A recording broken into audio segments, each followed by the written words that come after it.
Hello, today is the 66th day of the coronavirus since it started to be tracked. Okay, so we'll have a rundown of the number of cases today as reported, the worldometers, and then we will report the growth rate and then the forecast for the next 30 days.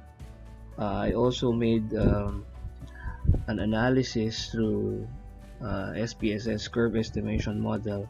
Now discuss which one of this model can correctly predict what will happen to the cases in the Philippines. So today, for the Philippines, we just breached 1,000 cases today. It's sad, but that's the reality.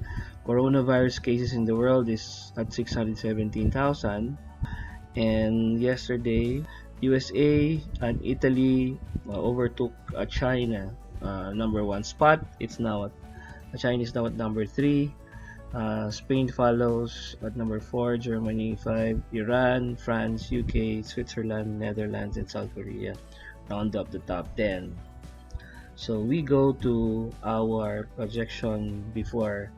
So we inputted already our data for March 28 today. So we have 640,000 cases in the world. Growth rate is at 11%. So projection after 30 days, given this growth rate, is about 14 million in 30 days. For the Philippines, the projection will be 39,754. We breached the sixth propagation level today, right? We went past it by 300 cases today. So 729 is the milestone. We went past it to 1075 is the sixth propagation level. We are at day 58 and we just breached it in 7 days time. So the average is about 9.67, and our growth rate is moving up to 12.79% given this model, right? Italy, ganun pa rin, no? 27% na lang growth rate nila, but it's still, the projection is still high. It will overtake the whole of Italy in the next 30 days. China continues to go down, dropping now to about 7.8% na lang per day. Iran, high pa rin, no? High at 29.36, but still slowing down, continuously slowing down. 42% sila dati, now it's 29%, so it's plateauing. US has defeated, went past China as the number one case in number of cases in the world, but this is mainly because of the many testings in the US today. The cases is at 315.47 per million. We already breached the 8th propagation level for the US today, reaching 98,415. It has just been 6 days since the last breaching. So Spain again continuously growing with 72,000 cases now. 28% yung kanyang growth level.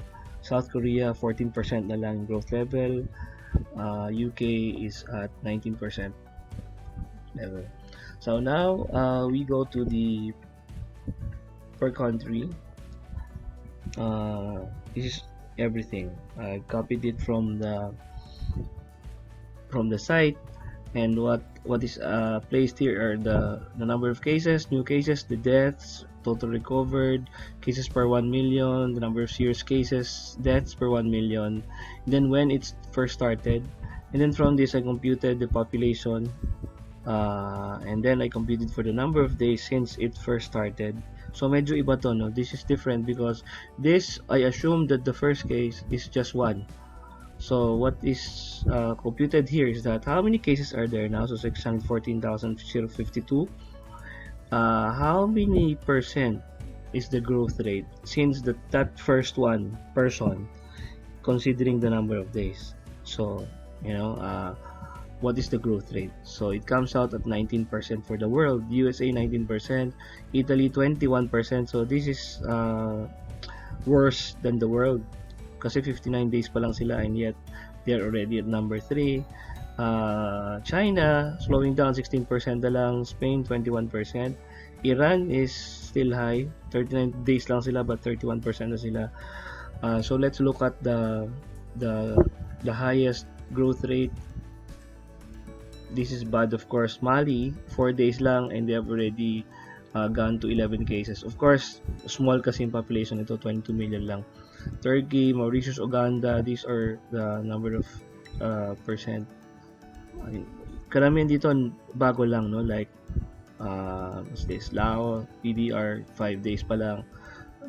It's really expected to be high at the beginning and then it plateaus. But let's see, yung matagal na pero mataas pa rin ang growth rate. Like Netherlands, 34%.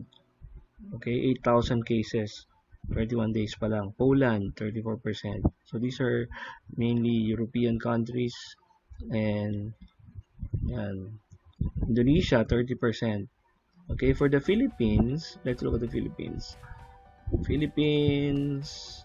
The Philippines here, the growth rate is registers at about 13%. 59 days, 13%, 107 million yung population natin. So the forecast, if you continue to do this, and I think we should already transfer to this kind of model, is we will have 37,000 cases in the next 30 days, which is parang hindi malayong mangyari because of the growth rate that we have right now. So the forecast will be 347 per million, which is about 0.03% of the population. So look at the forecast for percent to population. Of course, hindi mo mangyayari itong 5,700. Turkey will be overrun. All of these countries above 100% will be overrun, no? Iran, Norway, Andorra, Iceland, Austria, because of the growth rate. So they have to really fight it out.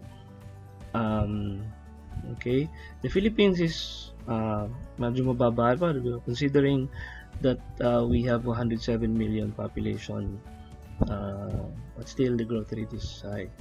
For the world, 1.33% nga lang. The forecast is 103 million cases, but that's only about 1.33% of the world. Ayan, so that is the growth rate right now.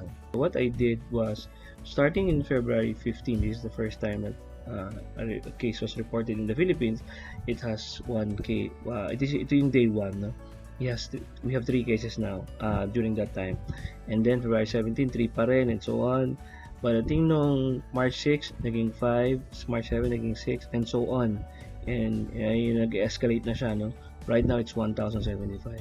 So what it did is to put it in the SPSS.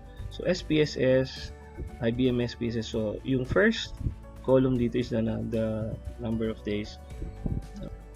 And then yung second column, variable 2, is the number of cases. So ayan po, period, days, and cases. So what I did is to analyze, and then I did a model, and so curve estimation model. So curve estimation model in SPSS is, again, merong mga disclaimer. So ang curve estimation model is you use the previous data and then you use the model in order to predict what will be next. Of course, every new data here, every new information here would change the equation. Yun yung pinaka gusto kong i-clear dito, no? So, if we look at the tracking, the sequence of the cases, dito ang ginagawa ni SPSS, it overlaps everything, no? So this is the observed cases, yung mga bilog-bilog na yan, no? So these are the observed cases.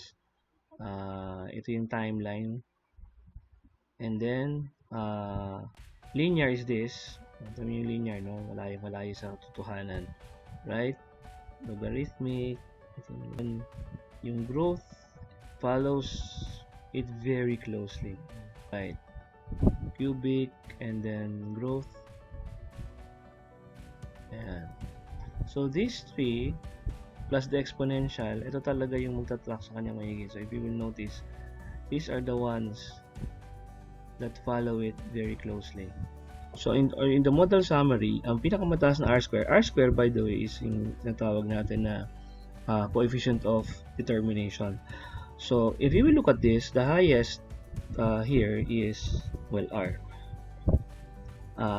cubic, yun yung number 1, 98.9%, no? Napipredict niya. And then followed by quadratic, 95.4, and then the growth, exponential, logistic, compound. All of those were put here. Ito yung mga formula niya, no? So the parameter estimates, so to speak, were put here. So for quadratic, ito yung kanyang R squared, 95.4% estimation. So ito yung constant, 120. B1. So when we do that, and then we factor in all the coefficients here, the forecast will be using quadratic and then projecting it to day 61, which is only 18 days to go. April 15, we will have 4,000 cases. If you use cubic, we will have 10,170. Of course, as I said, this will change depending on the next couple of days. Saka magpa-plateau na yan eh. The more data we have, the better our estimation will be. Compound, ito hindi naman to believable, no? Pero ibig sabihin lang yan, if we continue in this kind of a growth, then we will hit 600,000 by April 15. Of course, this is medyo improbable, no, and unbelievable. But left by itself, yun ang point ko lang dito, no? Because look at all these model, compound, growth, exponential. Ito talaga ang model ng growth ng bacteria, ng virus. Kumbaga, left by itself, knowing na, you know, we're not doing anything. I mean, if we will not do anything, the growth rate will be this high talaga. Tignan mo to, from 64 naging 111. That's about almost 80% growth in a day, right? And then nag-30 na naman, so about 30%. Ito medyo bumagal ng konti, but then bumanat na naman siya ng 3/15, about 20%, another 10% here, and so on. Now, every day, the growth number of cases is about 150. By the time it hits 200, 300 a day, then talagang makikita mo na talagang this projection might come true. That's the grim reality, and I'd like for us to continue hoping for the best, and hopefully this does not happen again. We don't want this to happen to our country nor to the world. But if we will not follow instructions, if we will not follow what the government is saying, stay out of the streets, kailangan mag self quarantine and all that. We just follow that. The virus will not travel by itself. It will travel through us. So we really have to do something about it. So that's it. Thank you for listening. Hopefully, you have a wonderful day ahead of you. Tomorrow is a Sunday. So let's pray for our country. Let's pray for the world. God bless you all.